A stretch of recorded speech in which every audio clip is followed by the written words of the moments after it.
குழந்தை. இங்க நேர்மையா இருக்கணும்னு நினைக்கிறவன் தான் கஷ்டப்படுவான். இத மாத்தணும். நாம மாத்தாம யாரும் இது மாத்துவா? மக்களை நேசிக்கிற நீ வெளியே போய் என்ன பண்ண போற? சிஸ்டத்துக்கு போராட்டம் பண்ண போறியா இல்ல ஆர்ப்பாட்டம் பண்ண போறியா? அதிகாரம் இல்லாத உணர்ச்சி ஒண்ணு எரிச்சு கொன்றும். அதிகாரம் வலிமையானது. அந்த அதிகாரத்தை கைப்பற்றலாம். சட்டமேதை டாக்டர் அம்பேத்கர் சொன்னதுதான். இங்க சிஸ்டமே உனக்கு எதிரானது.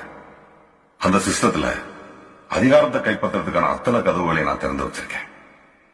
அதிகாரத்தை கைப்பற்றி சிஸ்டத்தை சரி பண்ணிக்கங்க. சிஸ்டத்தை சரி பண்ணவே நாம அதிகாரத்தை கைப்பற்ற வேண்டியிருக்கு. நீங்க போட்டியில காட்டின வேகத்தை வேலையில காட்டினா ஒரு ஐபிஎஸ் ஆபீசராவோ இல்ல ஒரு டிபிஎஸ் ஆபீசராவோ அதிகாரத்தோட மக்கள் பக்கம் வந்து நிக்கலாம். இல்ல இந்த மெடல் கிடல் அது இதுன்னு ஆசைப்பட்டேன்னா ஈஸ்வரமூர்த்தி மாதிரி ஒரு சிஸ்டம் அடிக்கிற போலீஸா இருக்க முடியுமே தவிர என்னைக்கும் மக்களுக்கான போலீஸா இருக்கவே முடியாது. மக்களுக்கு ஒரு பிரச்சனைனா அவ சந்திக்கிற முதல் நபர் போலீஸ்காரன்.